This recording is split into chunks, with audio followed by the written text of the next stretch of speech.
আজ না সকালে বেরিয়ে দেখছি লালুগুলো আমাকে সিকিউরিটি দেওয়ার জন্য রেডি।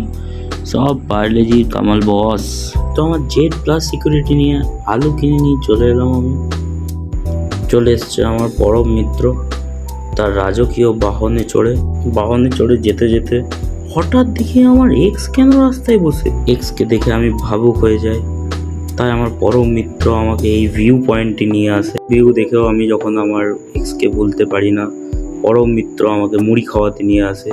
কাকা বলে আমি কুড়িয়ে এমন মুড়ি বানিয়ে দেবো, তুমি তোমার এক্স কেন, তুমি তোমার 14 গোষ্ঠী বলে যাবে। কাকা কাউকে বলাতে পারুক বা না পারুক, আমাদের দুজনকে 30 টাকায় এই মুড়িটা দিয়ে ভালোই ভরিয়েছিল। আস্তে আস্তে হঠাৎ দেখি একদল মানুষ উন্নয়ন খুঁজতে রোডে নেমেছে। যাই হোক, উন্নয়নের দাবিকে আমরা পাশে ফেলে চলে আসি কাকার কাছ থেকে মৌসম্বি খাওয়ার জন্য। কাকা ভাবলো আমি ফুড ব্লগার, তাই কাকা ভালোই পোস্ট দিচ্ছিল। কিন্তু কাকা এটা জানে না, কাকার দোকানের মাছির থেকেও আমার